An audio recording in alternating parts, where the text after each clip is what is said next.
Grand Master. Yesterday was the first day of guiding awareness through movement group lessons for the fall season. As it approached, I reflected on how I would introduce a new overall concept to make an impact, that this was a system for self-directed learning. It wasn't necessarily designed originally for there to be an egocentric Grand Master at the head of it. What I love about reflection as a somatic empath is that the inner direction isn't strategy driven.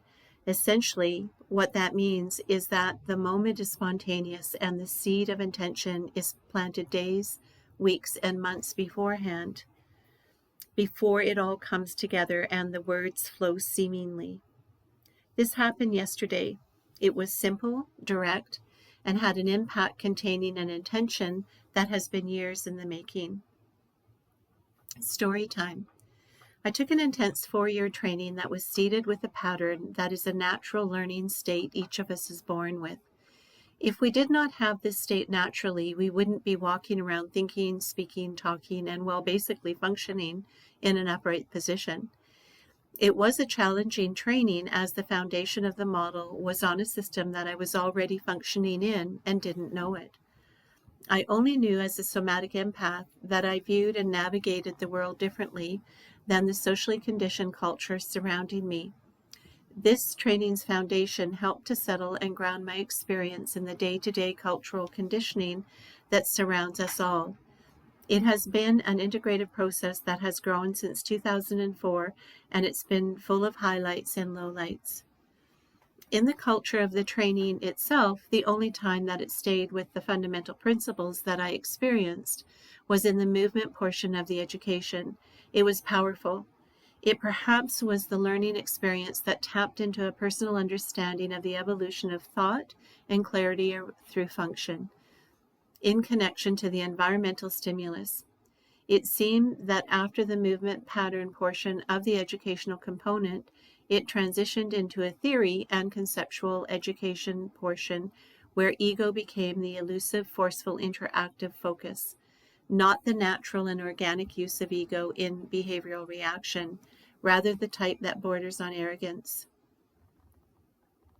Imagine being a somatic empath guided through patterns to open to the somatic senses even further and beyond the carefully constructed walls that had been built over a lifetime, and then sitting in a group of people with mental chatter that is rooted in evaluative thinking, founded on right and wrong, hierarchy, analysis, diagnosis, moralistic judgments, punishments, and reward, and based upon socially conditioned beliefs that they came into the room with.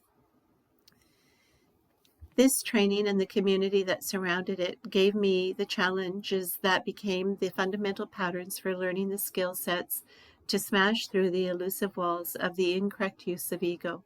The pivotal moment came when I stopped being an observer and I approached the trainer, and in conversation, tears began streaming down my face when I said, "I don't want to be seen." He was dominantly analytic in nature, unless he was in the functional movement portion of educating us.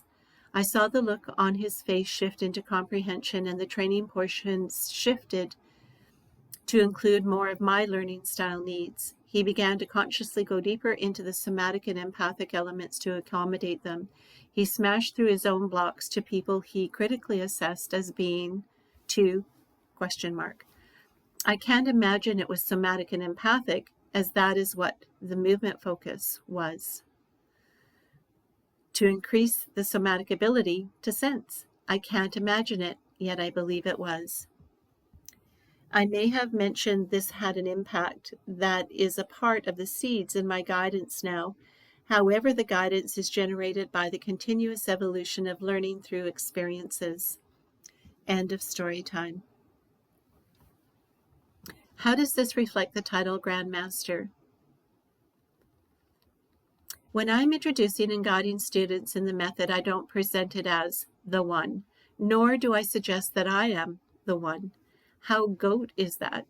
Imagine guiding people into a new experience to improve the quality of their lifestyle experience and hijack their ego away through influencing them with my egotistical need to present as the better one. the better choice, the all-knowing choice, the one with the most fantastic strategy. Oh my God, get me out of the sandbox, please. Okay, perspective aside, the seed of this article is intention that aligns with an ease to integrate new information in a seamless way, to not trigger the students into ego's power over hierarchical compartmentalized ways of forming thoughts of the past. I am seeking to integrate new information into expanding their thoughts into new possibilities. Yesterday, it all came together into an articulate explanation of the game board focus that has become the foundation of the Insight Awareness Center for Integrative Somatic Learning, as this was not developed through strategies, rather through exploration of qualities and the experience of lifestyle. It embraced the methods of study and their core focus points, not the strategies, the fundamental points. For example, Buddhist mindful meditation does not focus on outside guru at the basic verbal learning transmissions. Rather, it is on the guidance to sense the inner response somatically. Feng Shui interaction with nature does not focus on outside guru at the basic energetic or placement of a landscape. Rather, it is on the guidance to create harmony. Nonviolent communication does not focus on outside guru in the basic patterns of communication. Rather, it is on the guidance of how to listen within oneself and to others, to hold each side as equals for the highest potential of being seen, heard, and valued. Feldenkrais does not focus on outside guru and the core inherent learning patterns one is born with. Rather, it is a system of reconnection to this early learning pattern that is foundational to the human experience. What did this all mean in the new group's class sessions, and how did it align? In the group classes yesterday, I firmly and solidly expressed that I have a learning center called Insight Awareness Center for Integrative Somatic Learning. I stated that Feldenkrais is one of the components within the programs focused on healthier lifestyles. I then mentioned that my guidance as a Feldenkrais practitioner and teacher is with the understanding that there is no separation between physical, mental, and emotional responses when triggered by outside influences. I suggested that there is an interplay between them that happens long before it reaches the ability to think and identify it through thought patterns. I expressed that the thought patterns from thinking is only a small percentage of the brain's functional operation, and yet it is what society is being steered by, a very small percentage of the brain function. I went through the aspects of the lesson that they would hear from me that would engage their somatic 5 senses and explain my language that would engage those abilities within them. I began by stating the title I gave these 5 senses, which is the somatic archetypes. I write here that I did this to engage the dominant thinkers. Prior to introducing the Learning Center and approach, I listened to the participants and their stories and what was going on for them. In one class, some new participants shared they had taken Feldenkrais before and with who. They wanted to know if I knew them. I didn't, so I had no connection to the approach they used in their interactions with students. I suggested that they go through the lesson and notice the difference between the approaches in answer to a question. Did I do it like them? One mentioned they went to someone who was a physical therapist and who used Feldenkrais. I didn't have the heart to share with them that wasn't Feldenkrais, that it was something else, and maybe that practitioner could have called it the merged practices to reflect the marriage. You cannot use 2 or more of the same modalities and say they are authentic.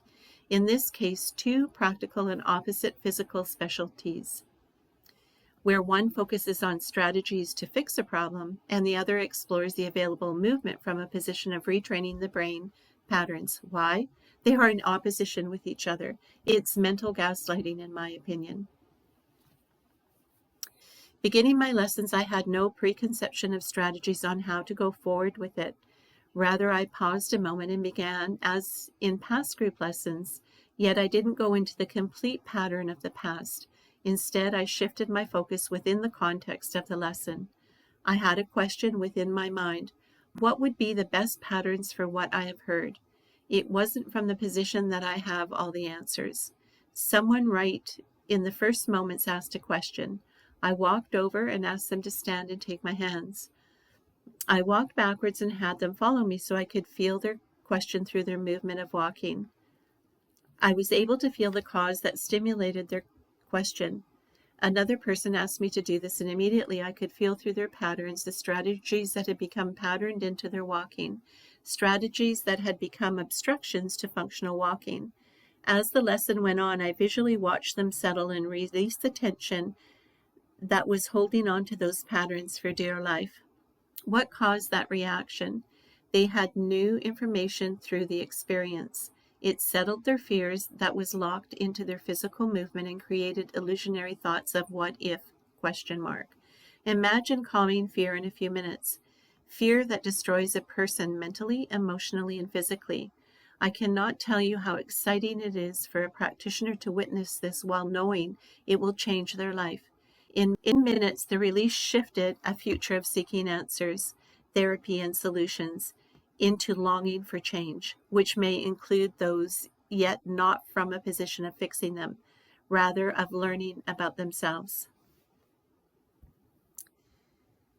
In my Feldenkrais training, the socialized conditioning of the participants was from an egocentric position or learned behavior. The meaning of egocentric is below.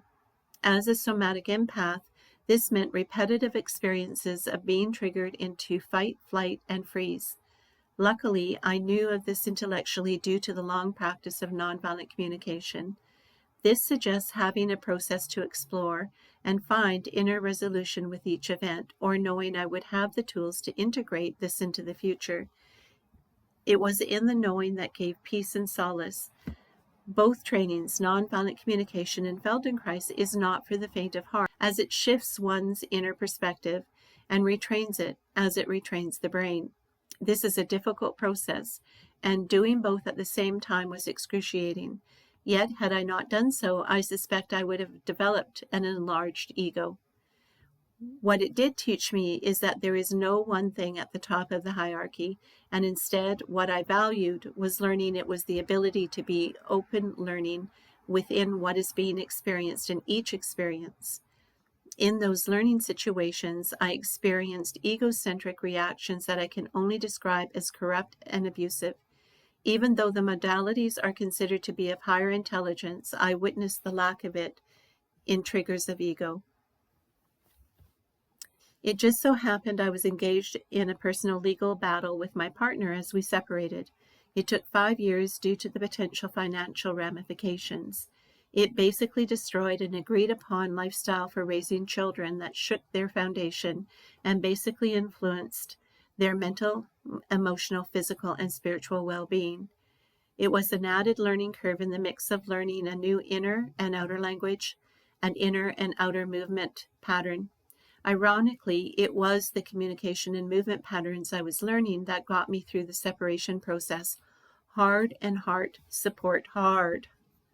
Integration of experiences as teacher. They are the Grand Master. The ability to hear the Grand Master is the ability to learn. Through the combination of these experiences merging, they became the foundation for how I mentor now from a somatic and empathic position. It doesn't eliminate the mind and ability to think with intelligence. It uses the mind with a different focus of attention. This suggests the mind can be in harmony with the functions, with all working in partnership versus one function being dominant. This also suggests there is an order to the flow of information in the process. This pattern isn't the unnatural use of ego that dominates our society currently, and that is holding cultures and community groups or families prisoner to a few people's ego and allowing for corruption and abuse to flourish. This seed of understanding is the celebration that comes from quite possibly the hardest professional learning journey a somatic empath could go through over an extended period of time.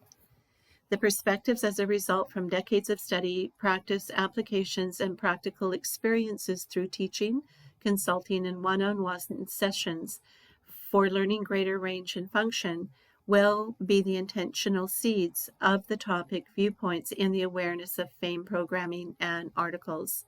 The purpose is to separate it from the unconscious states of being that do not resolve inner and outer conflicts.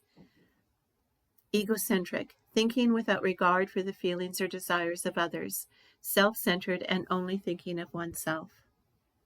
Thank you for your view. To learn more about Renee Lindstrom, visit her personal website at www.reneelindstrom.com. I can advise, consult, support each of these lifestyle areas through educational programs or personal enhancement sessions. I am a trained movement expert on the core skeletal movements through the joints, a trained communication expert that focuses on speaking in the present moment with enhanced listening skill patterns, and a trained expert on observing the environmental influences blocking functional behavior and responses. Connect with me to discuss your needs and create a personalized program today. This is copyrighted and owned by myself, Renee Lindstrom. I hope you'll like and subscribe if you enjoyed the content, and I'll catch you on the next one.